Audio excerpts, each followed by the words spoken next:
Banywanyi bimeze bite, mumeze mute mu by'ukuri ewana namwe murambabaza bimwe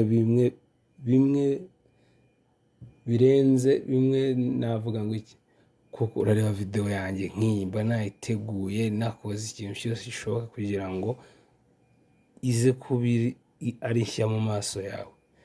Gukora subscribe bikakunanira, gukora like bikakunanira, kumfollowinga bikakunanira, kunsharinga bikakunanira, kumara comment imbwira uta courage bikakunanira. Urumva hari ikindi kintu unyifuriza uretse gusubira inyuma koko? Nimba utamfollowinga ariko ushobora no kuba utanakunda ibintu nkora, ariko umutima mba n'umuhate n'uburyo mba nabikoze bigatuma wowe uvuga uti reka kanguhe like, kanguhe subscribe, ngusharinge ewana. Wenda sinzi no kubira ariko ngusharinge ngo na subscribe nta kibazo. Ariko umaye subscribe bituma account igera kuri level y'izindi. Uvuga ngo niba uri kureba kuri TikTok, ubu none tuvugana uri kureba video yanjye kuri TikTok, iyi video uri kureba kuri TikTok wagiye kuri YouTube ukama subscribe, washaka ntuzuye no kuhareba, ariko aho ngaho ubu ndemeye mba nzamutse mu bara wa subscribe.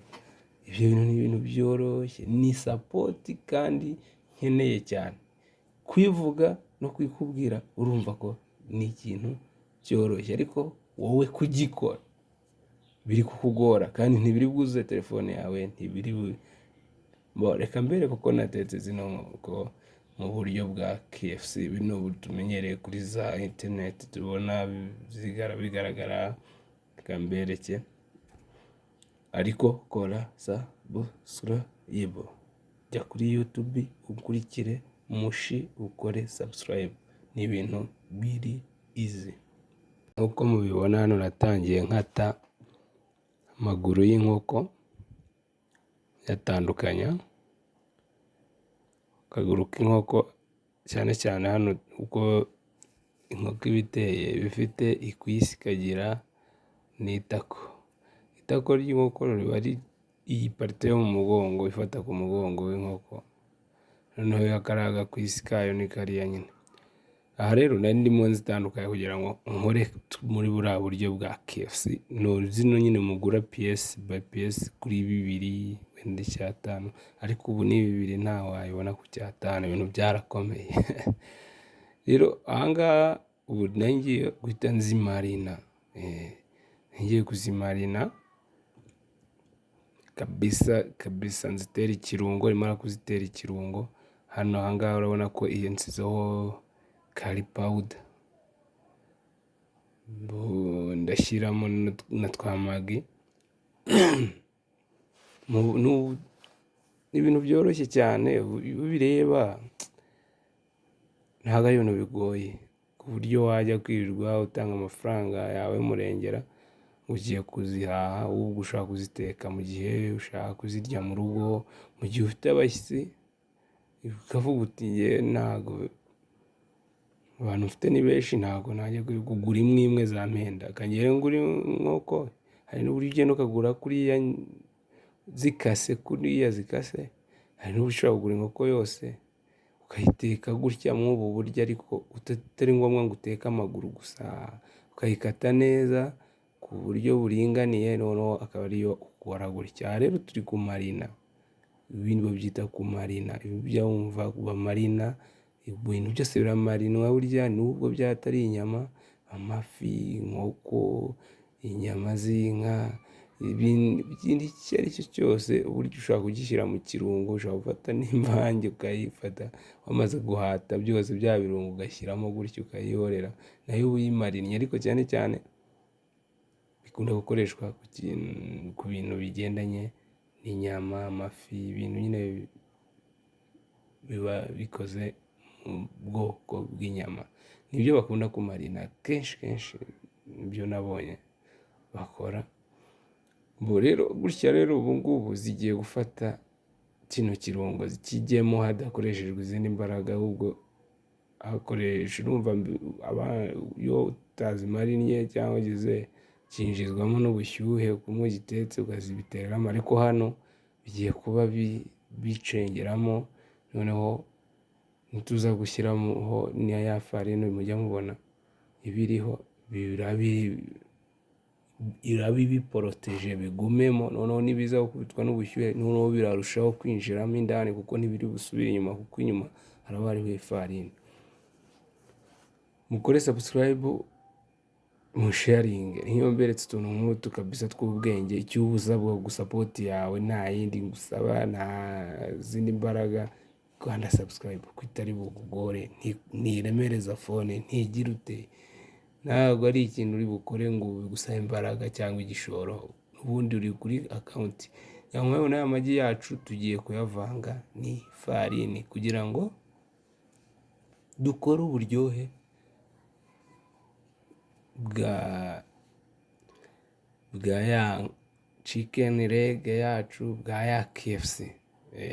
Twasizemo magi, twasizemo curry powder, twasizemo umunyu. Ikintu twibagiwe gushyiramo utaha muzibuka mwebwe, twibagiwe gushyiramo ikintu bita indimu. Buri indimu nayo iri mu bintu bifite imbaraga, mu bintu bigendanye n'inyama, mu bintu bigendanye n'amafi. Iyo wakandiyemo akadimu abantu bumva icyanga cyahindutse.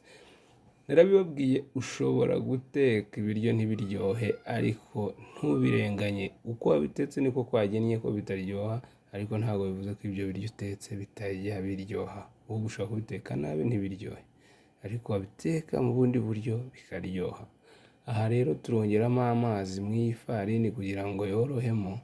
Ntabwo twayireka gutya mu magi gusa, ariko ngira ngo muri kubibona. Icyo ndi gushaka ni ukugira ngo dukore iki? Dukore uburyohe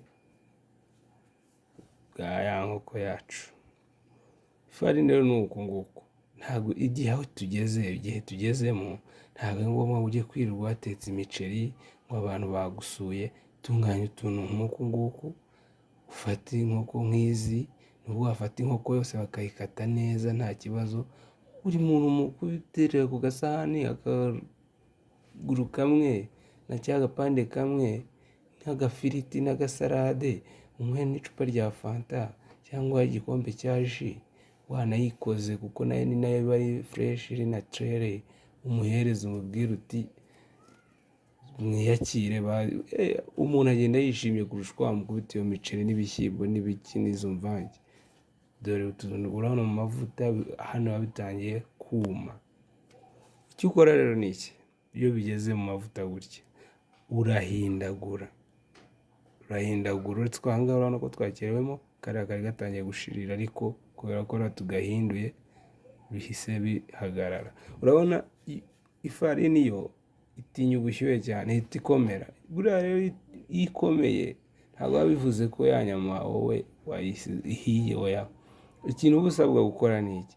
Uba usabwa gukomeza guhindagura gusa, uhindagura kugira ngo bwa bushyuhe bugomeze bucengeremo indani, ya nyama nayo ishye. Ifarini yo iba igaragara ko yahiye, ariko inyama irimo imbere ntiba ihiye. Icyo uba usabwa, uhindagura.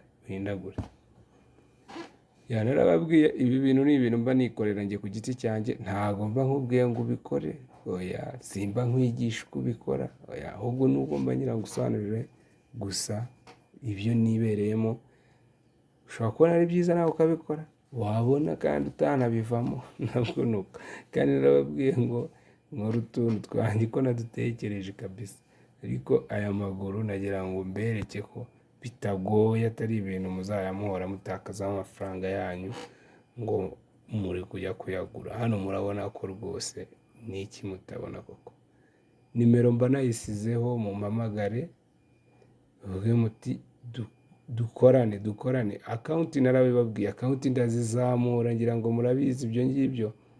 Ubu gutya mba mfite nyinshi mba ndi gukora, nuko mwe mutamubizi. Abantu benshi baba baramaye amakonti yabo, mba ndimo ngenda nyaho uburemere kugira ngo bazaze bayafate bayakoreshe hari urwego agezeho. Ntibikabatungure kabisa kujya mubona hari ahantu ngaragaye, iyo account ngaragayeho mba ndi kugira ngo nyiremereze, nyikoreraho video kugira ngo irebwe cyane, none wa wundi nawe nayikoresha azayikoreshe irebwa. Ngira ngo urabona ko za nkoko zacu zirahiye kandi zihiye mu buryo mujya mubona, ubu ni ukuzarura nicyo gisigaye, ni ukuzarura urabona ko zahinduye ibara mu buryo bugaragara, uri kubibona zahiye pe, zahiye ku buryo buhagije. Aha ngaha ikiba gisigaye ni ikintu, guteka agafiriti, ugakata agasarade, ukicara ugaha umwana n'agafiriti n'agasarade, wenda na mayoneze yaba yabonetse nayo ugashyiraho, ko ntiwabona waguze inkoko ngo uraguze mayoneze, ukamuhereza kandi akarya bitandukanye na bya bindi mwajyaga muteka mu masosi, mukanarya kuri zino nkoko ahora abona kuri za social media, ahora abona kuri interinete gusa, azibona mu mafoto, akanazibona mu rugo iwanyu mwazitetse namwe. Ni ibintu biba byoroshye. Rero mukore subscribe, ibindi byose bigendanye n'ibikorwa nkora muzajya mubibona 5/5. Genda ukore subscribe, sharinga mu magroup urimo, rega uvuze gusharinga nta handi mba nkohereje, ni kuri WhatsApp yawe, sharinga kabisa. Rero reka mbareke, nizeye ko mugomeza kuma komenti z'ibyo mubona mba nakoze. Sawa cyane.